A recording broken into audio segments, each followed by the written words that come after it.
นิตยสารสื่อดังระดับโลกจัดอันดับประเทศที่ควรเยี่ยมชมที่สุดในชีวิตประจำปี 2024 ในนั้นอันดับที่1แม่นประเทศไทยส่วนประเทศลาวอยู่อันดับที่53ของโลกด้วยอันดับที่ห่างสั้นกันระหว่างประเทศลาวและประเทศไทยเฮ็ดเอาคนดาวพากันแห่ตัดพ้อประเทศอยู่ติดกันแท้ๆแต่ถ้าเว้าเรื่องคุณภาพของอุตสาหกรรมการท่องเที่ยวรวมถึงการพัฒนาประเทศแม่นยังห่างกันได้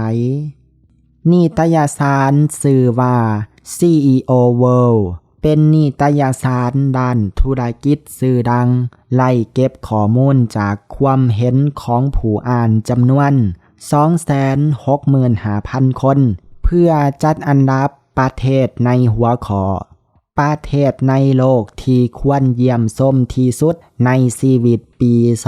2024 โดยมีทั้งหมด 67 ประเทศทั่วโลกผลปรากฏว่าประเทศไทยติดอันดับที่1ด้วยคะแนน 72.15 จากคะแนนเต็ม100คะแนนตามมาด้วยประเทศกรีซคะแนน 67.22 อันดับ3แม่นประเทศอินโดนีเซียคะแนน 65.15 อันดับที่26ประเทศฟิลิปปินส์คะแนน 53.74 อันดับที่28ประเทศเวียดนามคะแนน 53.55 อันดับที่43ประเทศกัมพูเชียคะแนน 51.61 อันดับที่53ประเทศลาวคะแนน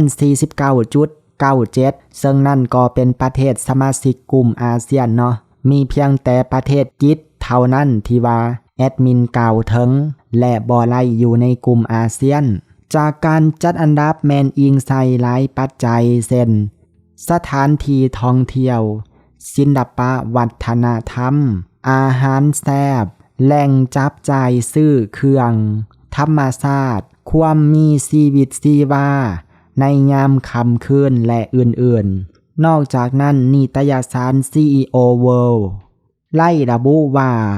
ประเทศไทยให้ประสบการณ์ท่องเที่ยวที่หลากหลายทั้งร้านอาหารศิลปะวัฒนธรรมวัดว่าอาหารตลาดน้ำแหล่งช้อปปิ้ง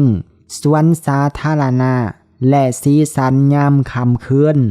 ทั้งนี้ประเทศไทยยังติดอันดับ2จุดหมายปลายทางต่างประเทศยอดนิยมของกลุ่มนักท่องเที่ยวชาวญี่ปุ่นในช่วงวันหยุดสุดสัปดาห์ทองหรือ Golden Week จัดอันดับโดย Agora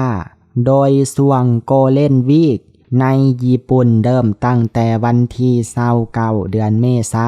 หาวันที่6เดือนพฤษภาซึ่งประเทศไทยแม่นเป็นจุดหมายปลายทางแห่งเดียวในภูมิภาคอาเซียตะวันออกเฉียงใต้หรือว่าเอเชียตะวันออกเฉียงใต้ที่อยู่ใน3อันดับทำอิฐนอกจากนี้เมืองไทยยังมีแหล่งท่องเที่ยวในเชิงแบบยั่งยืนติดอันดับโลกอีกด้วยซึ่งมีหลายแหล่งเลยที่ว่าติดซึ่งตอกย้ำการเป็นจุดหมายปลายทางสีเขียวของนักท่องเที่ยวทั่วโลกและต่อกับการที่ประเทศไทยได้อันดับที่1ประเทศที่ควรเยี่ยมชมที่สุดในชีวิตประจำปี 2024 และประเทศลาวอยู่อันดับที่53ของโลกซึ่งข่าวลังกล่าวนี้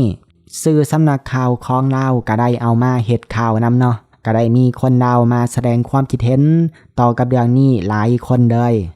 เดี๋ยวเฮาไปเบิ่งและไปฟังความคิดเห็นของคนดาวนำกันเลยคนดาวทานนี่ได้กล่าวว่า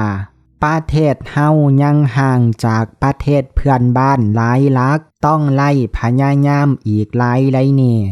คอมเมนต์ต่อไปไล่มาคอมเมนต์ถึงการท่องเที่ยวลาวว่าพวกที่มาแล้วบ่มาอีกเลยคอมเมนต์ต่อไปไล่มาคอมเมนต์ถึงการท่องเที่ยวไทยว่าเขาโฆษณาเก่งดึงดูดนักท่องเที่ยวคอมเมนต์ต่อไปต้องยอมรับว่าไทยแน่นอนคอมเมนต์ต่อมาต้นไม้กะตัดขายแต่ถนนหนทางบ่อแปลง ดินกะขายให้จีนแต่ถนนหนทางบ่อแปลงเงินกะเฟอ้อเครื่องยังกะขึ้นราคาแถมฝุ่น PM